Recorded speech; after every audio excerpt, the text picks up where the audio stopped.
Hi friends, நல்ல மதிய நேரத்தில் வாழை இலையை போட்டு சுட சுட சாதத்தையும் போட்டு அதில் மட்டன் குழம்பு ஊற்றி சாப்பிட்றது ரொம்பவே டேஸ்ட்டாக இருக்கும். அதுலேயும் வாழை இலையில் சாப்பிட்றது இன்னும் டேஸ்ட் சொல்லவே வேணாம். இந்த குழம்பு செய்கிறது ரொம்பவே ஈஸி தான். வாங்க எப்படி பண்ணுறதுன்றதை பார்த்துடலாம். ஒரு கடாயை அடுப்பில் வச்சுக்கோங்க. கடாய் சூடானதுக்கு அப்புறமா தாராளமாகவே நல்லெண்ணெய் சேர்த்துக்கோங்க.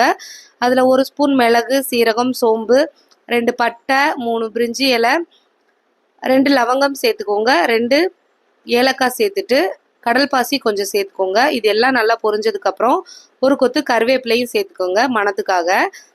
இப்போ 200 கிராம் அளவுக்கு சின்ன வெங்காயம் சேர்த்துக்கோங்க, தோல் நீக்கிட்டு. 1/2 ஸ்பூன் அளவுக்கு முழு தனியாக சேர்த்துக்கோங்க, வாசனையாக இருக்கும், அதுக்காக தான். இப்போ எல்லாத்தையும் சேர்த்து நல்லா வதக்கி விட்டுருங்க. இந்த மாதிரி மசாலா அரைச்சி செய்யும்போது டேஸ்ட் ரொம்பவே சூப்பராக இருக்கும், அதுக்காக தான். இப்போ 1/2 ஸ்பூன் அளவுக்கு கசகசா சேர்த்துக்கோங்க.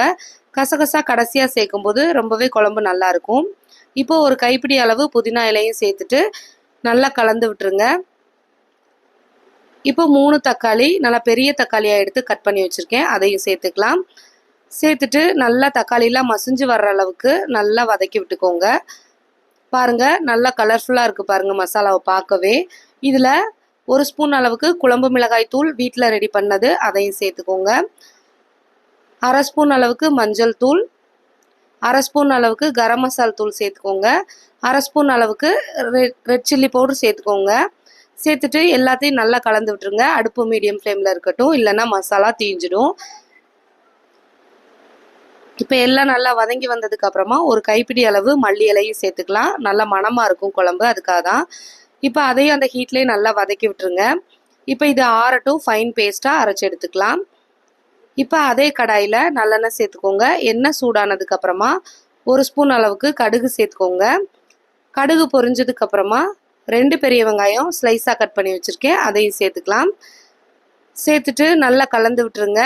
வெங்காயம் ஓரளவுக்கு வதங்கினா போதும், ரொம்ப வதங்கணும்னு அவசியம் கிடையாது. இப்போ 2 ஸ்பூன் அளவுக்கு இஞ்சி பூண்டு பேஸ்ட்டு ஃப்ரெஷ்ஷாக ரெடி பண்ணது சேர்த்துக்கோங்க. சேர்த்துட்டு நல்லா கலந்து விட்டுருங்க, ராஸ்மல் போகிற அளவுக்கு. எல்லாமே நல்லா வதங்கி ராஸ்மெல்லாம் போயிடுச்சு. இப்போ 1/2 கிலோ அளவுக்கு மட்டன் எடுத்திருக்கேன். நல்லா சாஃப்டாகவே இருக்குது மட்டன், அதனால் சீக்கிரமே வெந்துடும். அதனால தான் நான் பாத்திரத்துலேயே செஞ்சிட்றேன். இப்போ மட்டன் சேர்த்துட்டு நல்லா கலந்து விட்டுருங்க. அந்த மட்டனில் இருக்க தண்ணியெலாம் விடட்டும். ஒரு 10 நிமிஷம் போல் நல்லா வதக்கிட்டே இருங்க. இப்போ பாருங்கள், அந்த மட்டனில் இருக்க தண்ணியெலாம் நல்லாவே வதங்கி வந்துடுச்சு. இந்த ஸ்டேஜில் நம்ம பேஸ்ட்டை அரைச்சி மசாலா வச்சுருக்கோம் இல்லையா, அதையும் சேர்த்துக்கலாம். சேர்த்துட்டு நல்லா கலந்து விட்டுருங்க. மசாலாவெலாம் எல்லாமே நல்லா ஒன்று கூடி வரணும். நல்லா அடுப்பை நல்லா ஹை ஃப்ளேமில் வச்சு குக் பண்ணுங்கள். இப்போ கொஞ்சமாக உப்பு சேர்த்துக்கலாம். இல்லை உங்களுக்கு தேவை அப்படின்னு சொன்னால் கடைசியாக கூட கொஞ்சம் சேர்த்துக்கலாம். உப்பு சேர்த்து அதையும் நல்லா கலந்து விட்டுருங்க. பாருங்கள், பார்க்கவே இவ்வளோ அருமையாக இருக்குன்னு. குழம்பு இன்னுமே டேஸ்ட்டாக இருக்கும். இப்போ நல்லா கலந்து விட்டதுக்கப்புறமா உங்களுக்கு குழம்பு எவ்வளோக்கு தேவையோ அவ்வளோ தண்ணி சேர்த்துக்கோங்க. மட்டன் நல்லா வெந்து வரணும் இல்லையா, அதனால தண்ணி நான் நிறையாவே சேர்த்துக்கிறேன்.